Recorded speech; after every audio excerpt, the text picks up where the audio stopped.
I'm Susan Ferrechio, Chief Congressional Correspondent for the Washington Examiner. This week on Capitol Hill, much of the focus has been on the President's State of the Union address, where he outlined his agenda for the coming year and for really his next term as president.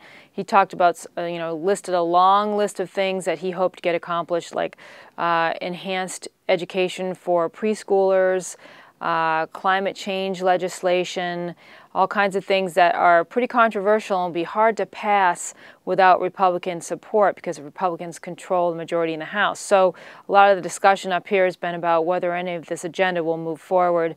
One of the last things the president talked about in his speech, but the one that got a lot of attention and attracted a lot of emotional response, was his request that there be a vote on gun control legislation.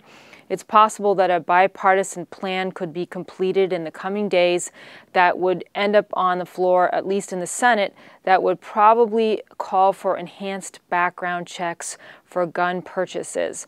That's in the works right now, and keep your eye out for that in the coming days. The other big discussion on Capitol Hill are the presidential nominations for the cabinet. There are a couple that are controversial right now. Defense Secretary nominee Chuck Hagel, he is set for a vote this week to be confirmed, or for the debate to begin on his confirmation, but there are some Republicans who are holding out because they want more information, not only about Hagel and his past speeches, his past talks about Israel, but also they want more information from the White House in terms of what it did in the aftermath of the attack on the consulate in Benghazi that left 4 Americans, including the ambassador, dead on September 11th.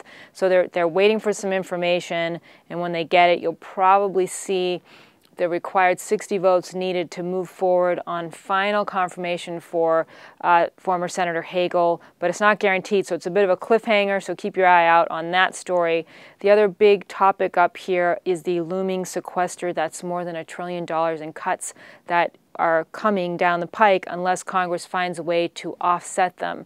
There is discussion in the Senate right now, which is run by the Democrats, that they'd put a bill forward that would offset the cuts with another set of cuts, as well as some tax increases, a 50-50 split on taxes and cuts. That's under discussion in the Senate. You're going to see a lot of Democrats who are more liberal saying they want more taxes, and you're going to see a lot of Republicans saying we're not going to raise taxes. We already did that in December during the fiscal cliff fight. So those are some of the big topics up here on Capitol Hill. And again, you should see it all really heating up in late February and March as we get to gun control and dealing with the sequester.